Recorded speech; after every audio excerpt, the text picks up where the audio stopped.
So our next topic, that is the last topic of this chapter, manager admitted as partner with retrospective effect. So यहाँ पर हम manager को partner बना रहे हैं. Retrospective effect का मतलब है कि टाइम पीरियड गिवन होगा कि फ्रॉम 2 years बैक आप जो है उसको पार्टनर कंसीडर कर रही हो, या 3 साल पहले से आप उसको पार्टनर कंसीडर कर रहे हो, तो उसे हम कहेंगे रेट्रोस्पेक्टिव इफेक्ट. सो इस कॉन्सेप्ट को आप आसानी से समझ सकते हैं with the help of this illustration. So manager to be treated as a partner, manager को हम पार्टनर कंसीडर कर रहे हैं. So A and B are partner sharing profits and losses in the ratio of 3:2.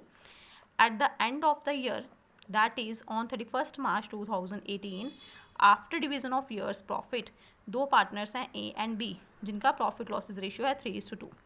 So last में year के and में 31st March 2018 को जब सारे प्रॉफिट्स डिवाइड हो गए, they decided to take C into partnership. उन्होंने ये डिसाइड किया कि सी को पार्टनरशिप में एंटर करवाया जाए with effect from 1 April 2015. From 2015 से अकाउंट क्लोज हुए 31st March 2018 को. तो 18 में डिसाइड किया कि 15 से पार्टनर ट्रीट किया जाए सी को. As C was getting annual salary of ₹45,000, he had also advanced ₹3 lakh to the firm by way of loan on which he is getting interest at the rate of 10% per annum. So उस case में C जो है already salary ले रहा है 45,000 per annum के according as a manager, and he had also advance 3 lakh to the firm. 3 lakh रुपया उसने फर्म को दिया है एज अ लोन, जिसके बदले में उसको इंटरेस्ट पे किया जा रहा है 10% पर एनम के according. During the 3 financial years, firm's profit after adjusting salary to C, interest on loan and interest on capital of the partners. वो कह रहे हैं कि इन 3 सालों में जो फर्म्स के प्रॉफिट्स या लॉसेस थे, सैलरी पे करने के बाद, इंटरेस्ट ऑन लोन पे करने के बाद, पार्टनर्स को इंटरेस्ट ऑन कैपिटल देने के बाद, वो कितने थे. क्योंकि 15 से वो कह रहे हैं कि हमने इसको पार्टनर कंसीडर करना है. सो 18 में डिसाइड किया. इट मीन्स हमें 3 सालों के अकाउंट्स देखने पड़ेंगे जो हम उसको मैनेजर एज अ मैनेजर पे कर चुके हैं. 15 to 16, 16 to 17, 17 to 18.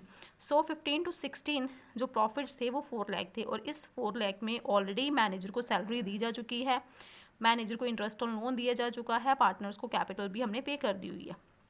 31st March 2017 को लॉस हुआ 2 लाख का, एंड 31st March 2018 को प्रॉफिट हुआ 6 लाख का. According to the new agreement, C is to be given annual salary of ₹35,000. अगर सी पार्टनर बन जाता है तो एज अ पार्टनर हम उसे सैलरी कितनी पे करेंगे, 35,000 पर एनम. क्योंकि कुछ पार्टनर्स वर्किंग पार्टनर्स होते हैं, तो वर्किंग पार्टनर्स को सैलरी पे की जाती है. And 1/5 share in the profit of the firm, और 1/5 शेयर उसको प्रॉफिट दिया जाएगा. C's loan shall be treated as his capital. जो सी का लोन है उसको क्या माना जाएगा कि उसने कैपिटल इन्वेस्ट की है फ्रॉम द बिगिनिंग, स्टार्टिंग में ही, यानी कि इन 2015, 1 April 2015 को जो उसने लोन दिया उसको ये माना जाएगा कि वो उसकी कैपिटल है. And similar to other partners, his capital will carry interest at the rate of 6% per annum. और जैसे बाकी पार्टनर्स को 6% के अकॉर्डिंग इंटरेस्ट ऑन कैपिटल दिया जा रहा है, इसको भी इंटरेस्ट ऑन कैपिटल दिया जाएगा. सो सबसे पहले इस क्वेश्चन को अच्छे से समझना है. ए एंड बी दो पार्टनर्स हैं जिनके रेशियो 3:2 है. उन्होंने 31st March 2018 को जब अकाउंट्स क्लोज किए, प्रॉफिट डिस्ट्रीब्यूट कर दिए, तो ये डिसाइड किया कि सी को पार्टनर बनाया जाए. लेकिन सी को हमने पार्टनर अभी से नहीं बनाना है, इसको हमने 2015 से पार्टनर कंसीडर करना है. जबकि सी को हम ऑलरेडी 45,000 पर एनम के अकॉर्डिंग सैलरी पे कर चुके हैं एज अ मैनेजर. 3 लाख उसने लोन दिया था, उसके ऊपर हम 10% इंटरेस्ट भी उसे हर साल पे करते हैं. और सारा का सारा जो प्रॉफिट है 3 ईयर्स का उन्होंने दिया हुआ है. क्योंकि अगर हम 3 साल पहले से उसको पार्टनर कंसीडर करेंगे तो हमें 3 सालों के अकाउंट्स को चेक करना पड़ेगा, एडजस्ट करना पड़ेगा. सो अगर सी पार्टनर बन जाता है तो सी को सैलरी मिलेगी 35,000 के अकॉर्डिंग, एंड 1/5 जो है प्रॉफिट्स मिलेंगे. और जो उसने लोन पे किया है उसको कैपिटल मान लिया जाएगा, और उसके ऊपर उसको 6% इंटरेस्ट मिलेगा. तो सबसे पहले तो हमें ये प्रॉफिट्स कैलकुलेट करने पड़ेंगे, क्योंकि इन प्रॉफिट्स में से हमने क्या करना है, जो मैनेजर्स को पे कर चुके हैं वो ऐड करना है. क्योंकि अब हम उसे मैनेजर नहीं मान रहे हैं, अब हम उसे पार्टनर मान रहे हैं. तो हमने ये देखना है कि अगर हम उसे पार्टनर मानते हैं तो कितना प्रॉफिट होता है. तो एज अ पार्टनर हमने प्रॉफिट चेक करने हैं कि प्रॉफिट हमारे पास कितने आते हैं. अगर सी भी हम पार्टनर मान लेते हैं तो जो उसको हमने manager as a manager salary दी है या इंटरेस्ट ऑन लोन दिया है वो हमने दोबारा ऐड कर देना है, और उसे एज अ पार्टनर मान के इंटरेस्ट ऑन कैपिटल पे करेंगे और सैलरी पे करेंगे एज अ पार्टनर. तो इस क्वेश्चन को आपने करना कैसे है,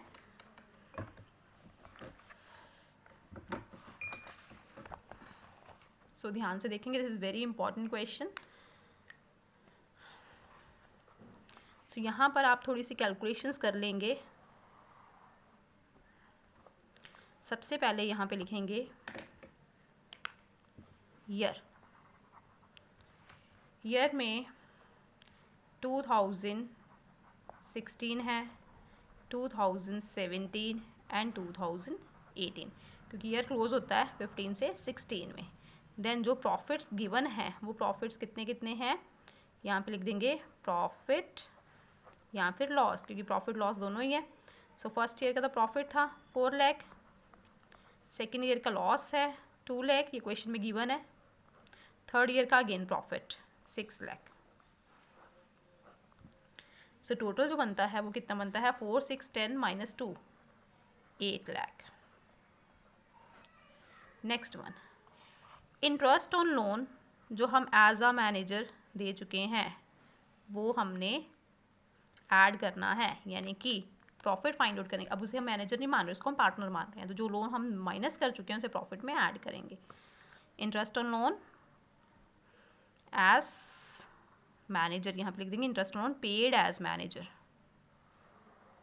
सो इंटरेस्ट ऑन लोन कितना है, 3 लाख के ऊपर 10% है 30,000 30,000 30,000, तो 90,000 हमने लोन पे किया as a manager.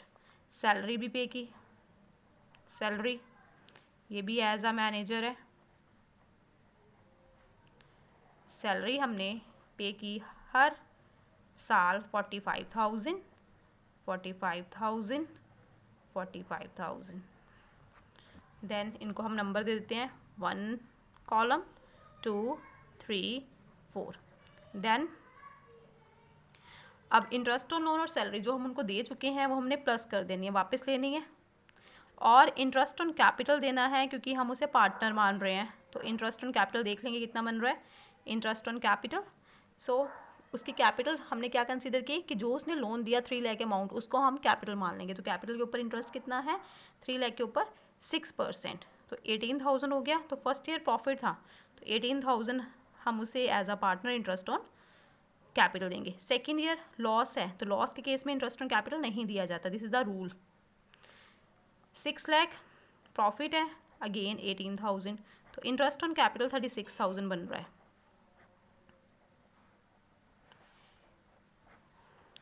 So interest on capital and और क्या पे करना है उसको, सैलरी एज पार्टनर।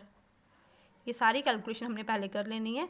तो सैलरी फर्स्ट केस में पार्टनर को प्रॉफिट है फर्म में, तो पार्टनर को सैलरी 35,000। सेकेंड में लॉस में सैलरी भी नहीं दी जाती, देन 35,000, तो सैलरी उसको कितनी देनी है हमने, 70,000 सैलरी देनी है लास्ट 3 ईयर्स की। सो यहाँ पे हमने 7th में net profit total find out करना है। तो प्रॉफिट हमारे 4 लाख थे, अगर हम उसको क्या मानते हैं, मैनेजर, लेकिन अब उसको मैनेजर नहीं मानना, उसको पार्टनर मानना है। तो जो एज अ मैनेजर हम उसको दे चुके हैं वो उससे हमने लेना है वापस मतलब ये नहीं कि उससे हम कैश मांगेंगे, हमने टोटल कैलकुलेट करके देखना है कि अगर ये 30,000 45,000 हम माइनस कर चुके हैं एज अ मैनेजर्स एक्सपेंस, तो इसको ऐड करते हैं। तो ऐड हमने किसे किसे करना है, second column plus third column plus fourth column. और क्योंकि सैलरी भी एज अ मैनेजर हम दे चुके हैं, तो ये 45,000 हमने प्रॉफिट में से माइनस किया होगा, हमने इसे ऐड करना है, क्योंकि अब हम उसे मैनेजर नहीं मान रहे, हम उसे पार्टनर मान रहे हैं। तो पार्टनर मानेंगे तो हमें क्या पे करना पड़ेगा, हमें इंटरेस्ट ऑन कैपिटल पे करना पड़ेगा। 18,000 आएगा ये 18,000, तो जो पे करना पड़ेगा वो हमारा एक्सपेंस है। सो -5 -6, तो ये आ जाएंगे हमारे एडजस्टेड प्रॉफिट्स, कि अगर हम उसे पार्टनर मानते हैं तो हमारे प्रॉफिट्स कितने आएंगे। सो फर्स्ट में आ जाएगा 4,22,000, सेकेंड में लॉस आएगा क्योंकि ऑलरेडी लॉसेज है सेकेंड ईयर में, एंड थर्ड में 6,22,000। तो जब हमने टोटल किया तो हमारे नेट प्रॉफिट आया 9,19,000। जबकि पहले अगर हम उसे मैनेजर मान रहे हैं तो प्रॉफिट कितने थे, 8 लाख, लेकिन अब हम उसे पार्टनर मान रहे हैं तो प्रॉफिट्स कितने आ रहे हैं, 9,19,000।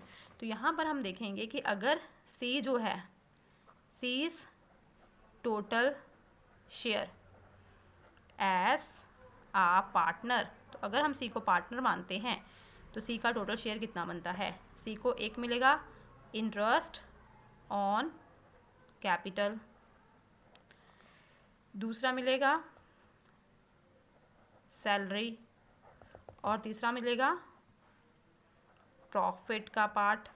सो इंटरेस्ट ऑन कैपिटल सी को कितना मिलेगा, यहाँ से देख लेंगे 36,000, सैलरी 70,000 एंड प्रॉफिट 9,19,000 का 1/5 है। सो ये आ जाएगा 1,83,800।